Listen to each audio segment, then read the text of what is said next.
Agora que você aprendeu isso, você está pronto para entender, então, os princípios para preparar um sermão no livro dos Salmos. O primeiro deles, pessoal, é que você, quando você for preparar um sermão no livro dos Salmos, procure reproduzir no seu sermão a forma em que o salmo, a forma do próprio salmo. Como assim? Então, se você pega um salmo e você percebe que este salmo é um salmo de louvor, você então vai procurar identificar quais são os elogios que estão sendo feitos a Deus e como esses elogios estão sendo feitos, e você vai enfatizar isso na sua pregação. Por exemplo, vamos aqui no Salmo 100, certo? Deixa eu abrir aqui no Salmo 100.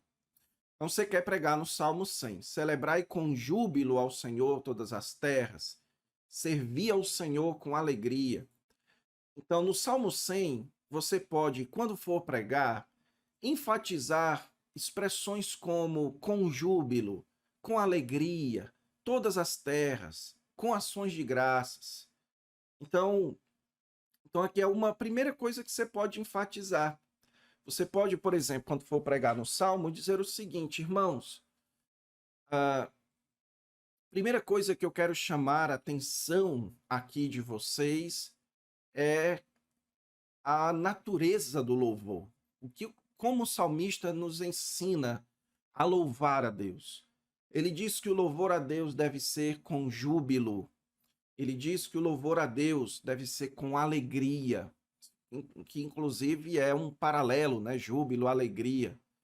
Ele diz aqui que o louvor a Deus, ele deve ser feito com, deixa eu ver aqui, com ações de graças, entrai por suas portas com ações de graças, hinos de louvor.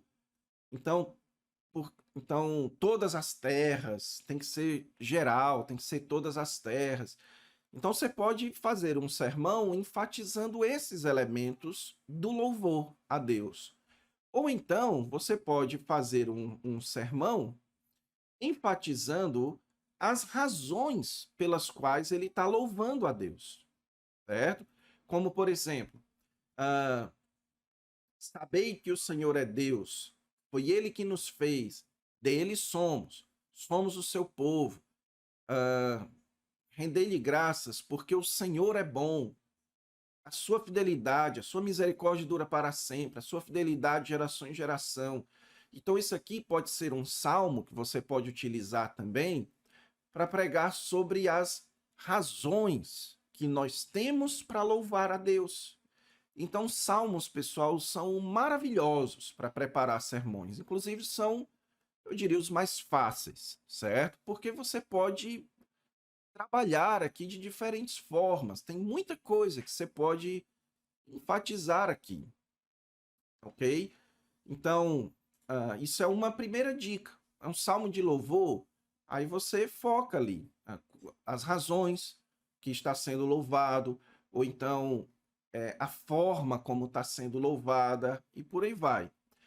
Quando você vai pregar num salmo de lamento, aí a dica que eu lhe dou é o seguinte: esse tipo de salmo, salmo de lamento, eles são ótimos para ensinar a igreja como lamentar diante de Deus. Então, o que fazer quando nós estamos sofrendo? Esses são salmos ótimos para que nós possamos aprender isso. Por exemplo, vamos lá para o Salmo 3. Aqui você tem um salmo de lamento. Senhor, como tem crescido o número dos meus adversários. São numerosos que se levantam contra mim. São muitos que dizem não há Deus, salvação para ele. Porém tu, Senhor, és o meu escudo, és a minha glória que exaltas a minha cabeça. Então você pode aqui, quando você for pregar nesse salmo, mostrar, por exemplo, aqui o tipo de lamento. Então ele está lamentando aqui pelos seus adversários. E aí você pode trazer para os dias de hoje mostrando quais são os adversários que nós lutamos nos dias de hoje, tá certo? Você também pode enfatizar aqui, também além dos adversários, é o a forma como ele confia no Senhor.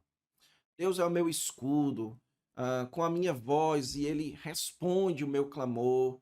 Então, no meio do lamento, ele expressa a confiança em quem Deus é, a confiança na proteção de Deus, a confiança no cuidado de Deus, a confiança no auxílio do Senhor. Ele, enfim, tudo isso você pode enfatizar num salmo de lamento, tá certo? Algo também muito importante, que vale muito a pena você fazer quando estiver lidando com salmo de lamento, é você prestar atenção no motivo do lamento.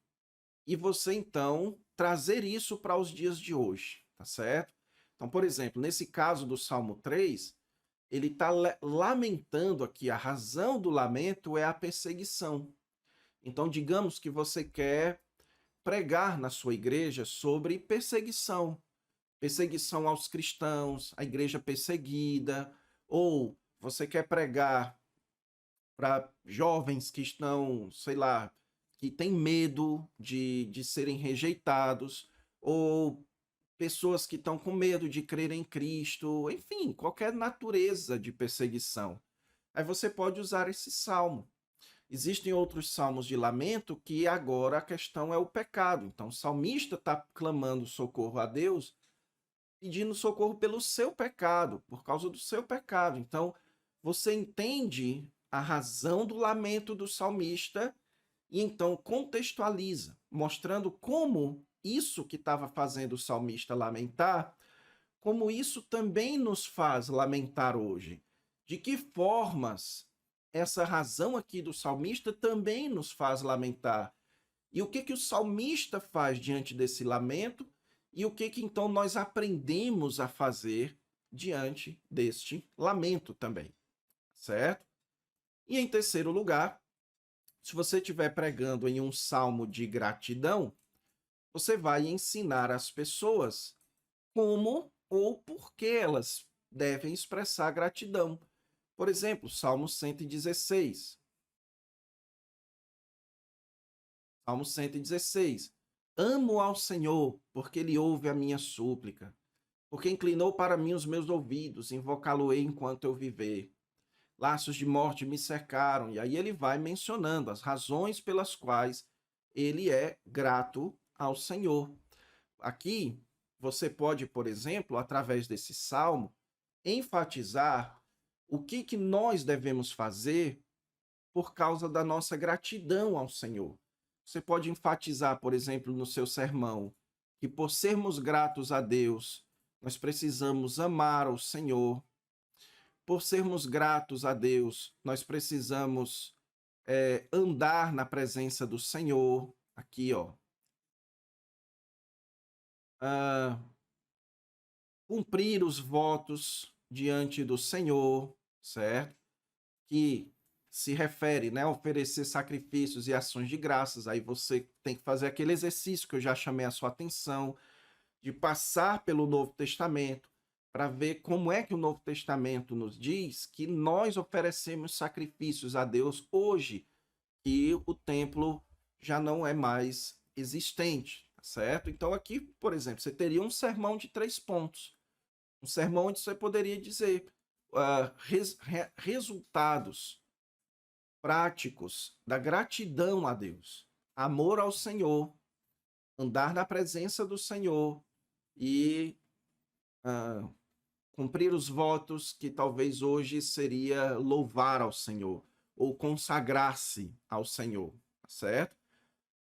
Ou então, ao invés disso daqui, você poderia enfatizar as razões. Você poderia fazer um sermão dizendo o seguinte: por quê? Por quê que nós precisamos ser gratos ao Senhor? Razões que nos levam a sermos gratos ao Senhor. Aí você vai enfatizando aqui, quantas você quiser no Salmo. Porque ele ouve a nossa voz, ou seja, ele ouve o nosso clamor, certo? Porque Deus ele é misericordioso, ele tem misericórdia de nós, é outra razão para sermos gratos ao Senhor. Por causa da generosidade do Senhor, Deus tem sido generoso, ok? O Senhor vela pelos simples, porque Deus vela por nós, enfim. Então, é basicamente assim, eu acho muito bom, pessoal, preparar sermão nos Salmos. Porque você não tem que quebrar muito a sua cabeça para encontrar um esboço, certo? Você não tem muito que quebrar a cabeça. Basta você perceber que tipo de salmo é esse. É um salmo de louvor? Então eu vou ver aqui o que é que ele me ensina sobre louvor. Ou se ele ensina razões, ou se ele ensina formas de louvar a Deus, rendendo graças, bendizendo o seu nome, cantai ao Senhor, ou se é um salmo de gratidão, como ser grato a Deus, por que ser grato a Deus, resultados da gratidão a Deus, e se é um salmo de lamento, por que que ele está triste, como pedir socorro ao Senhor, por que pedir socorro ao Senhor, certo? Resultados de clamar pelo socorro do Senhor, e pronto, assim você vai tendo bastante facilidade de preparar os seus sermões, tá certo? Outra dica aqui também. Procure definir a mensagem principal do salmo e faça disso a mensagem principal do seu sermão. Então, vamos lá. Salmo 1, ele é o quê? Ele é um salmo de sabedoria. E esse é um salmo de sabedoria focado em comparar o caminho do justo com o caminho do ímpio. Então, você vai fazer um sermão de sabedoria, ensinando sabedoria, focado em comparar o caminho do justo e o caminho do ímpio. Salmo 127, ele é um salmo de lamento. Ele é um salmo que expressa a confiança no socorro do Senhor. Então, o seu sermão será um sermão sobre lamento, ok? Então, essa é a minha dica. Isso daqui é o equivalente a você não tirar o salmo do seu contexto, certo? Para que você não pince um salmo que é de lamento e você pregue ele como um salmo de vitória, de gratidão, ou o contrário, ok? Então aqui essa é a minha dica. Pegou um salmo ali, é um salmo de louvor, sermão sobre louvor. É um salmo de gratidão, sermão de gratidão. É um salmo de lamento, sermão de lamento. É um salmo de sabedoria, sermão instrutivo, sermão de sabedoria, ok? Também procure organizar os temas repetidos nos salmos. Aqui é uma dica, pessoal, que por muito tempo eu sofria muito quando ia pregar nos salmos, porque os salmos são poesia e eu sempre ficava muito confuso o que é que eu deveria fazer. Por exemplo, a pessoa que é acostumada a pregar nas cartas de Paulo, ela vai querer expor aqui, ó, versículo por versículo, né? Mas isso não funciona, ok? Mais uma vez, isso não funciona. O que você tem que fazer aqui? Você tem que ir agregando, juntando os assuntos, certo? Às vezes, nos salmos, você tem assuntos espalhados pelo salmo. Você vai juntando todos eles. Por exemplo, vamos aqui. Imagine que você vai pregar no Salmo 116, ok? Então, aqui ele fala, amo o Senhor. Por quê? Aí ele fala um monte de coisa, ó. Ele ouve a minha voz e as minhas súplicas, inclinou para mim os meus ouvidos, invocá-lo-ei enquanto eu viver. Laços de morte me cercaram, caí em tribulação, então invoquei o Senhor livra minha alma. Então note que tudo isso aqui é um assunto só. É Deus ouvindo a súplica do salmista, tá certo? Então você não precisa aqui ir explicando todas essas palavras. Você pode dar uma resumida para as pessoas. Você pode dizer aqui mais ou menos o seguinte, irmãos, a primeira razão pela qual o salmista, pelo qual nós devemos ser gratos a Deus, é porque Deus ouve as nossas orações. Aqui nos versículos 1 a 4, você tem o salmista expressando a gratidão a Deus por Deus ouvir as suas orações. Ele diz aqui que Deus ouve as suas súplicas, que Deus, mesmo na sua grandeza, ouve, estende os seus ouvidos, e você vai resumindo aqui. Se você percebe que tem alguma coisa que precisa de mais esclarecimento, uma ilustração, uma figura de linguagem, aí você vai trabalhando, tá certo? Mas, mais uma vez, não vá aqui explicando versículo por versículo, porque tem salmos que nem sequer você consegue fazer isso. Vamos lá, um outro exemplo. Vou pegar aqui um salmo maior, né? O famoso Salmo 139. É um salmo de 24 versículos. Então, o que você vai fazer? Você vai separar os salmos por blocos de assuntos, ok? Então, Senhor, tu me sondas e me conheces, sabes quando assento, esquadrinhas o meu andar, Deus já conhece a minha palavra, tu me cercas, tal conhecimento. Então, note que até o versículo 6, a questão é conhecimento. Deus sabe, Deus conhece, Deus esquadrinha, Deus já conhece. Tal conhecimento é sobremodo elevado para mim. Então, se você vai pregar no Salmo 139, ou você pode fazer um sermão só, do versículo de 1 a 6, falando sobre essa questão aqui, do conhecimento de Deus, ou então, se você vai pregar no Salmo 139, um dos seus pontos vai ser os versículos 1 a 6, a respeito de louvor a Deus sobre o conhecimento de Deus. Aí depois, para onde me ausentarei do teu espírito? Certo? Se eu digo, me cobrirão, tu me informaste, então aqui do versículo 12, do 7 ao 12, vamos dizer o seguinte, do versículos 1 ao 6 é a onisciência de Deus. Do versículo 7 ao 12 é a onipresença de Deus, certo? Agora, pois tu formaste o meu interior, modo assombrosamente me formaste, os teus olhos me viram a substância informe. Então aqui,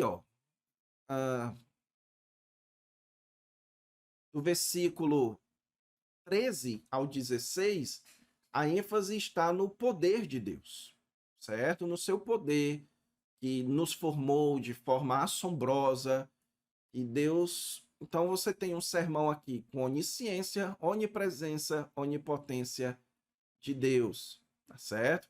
Então olha só como é legal. E aqui, é o resultado disso. É o resultado. O que é que ele reage diante daquilo que ele afirma a respeito de Deus, ok? Então essa é uma outra dica que eu lhe dou na hora de você preparar um sermão nos Salmos. E por fim, pessoal, nós vamos trabalhar mais sobre isso na terça-feira, na nossa próxima aula de terça-feira.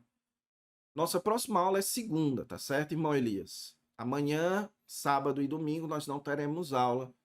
Nós teremos aula agora só segunda e terça.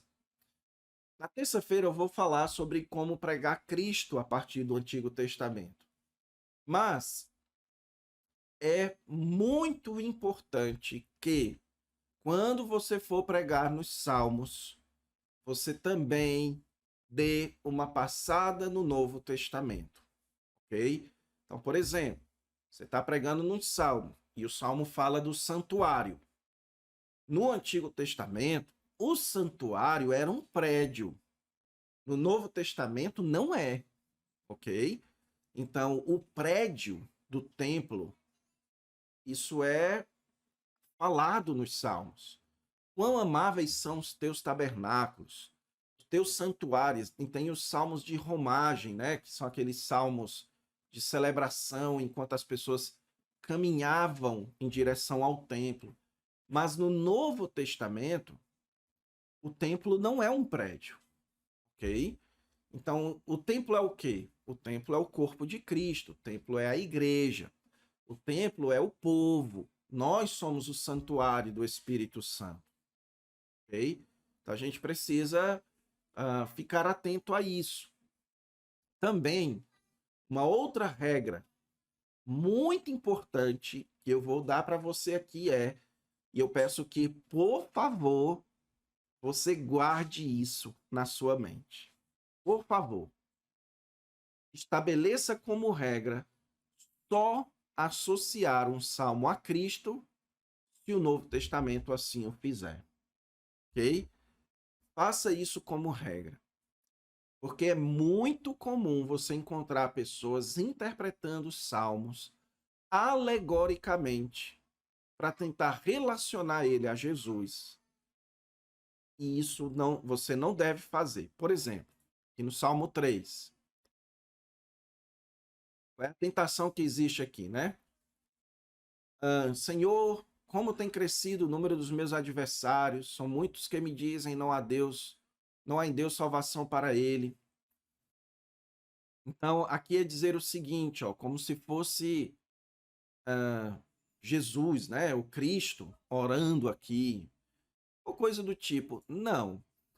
Quando eu digo relacionar, pessoal, não é que você não pode pregar a Cristo. Claro que pode. Por exemplo, Deus é a minha salvação, Deus é o meu socorro. Você pode falar que Deus faz isso conosco hoje através de Cristo. Obviamente, como eu disse, você tem que passar no Novo Testamento.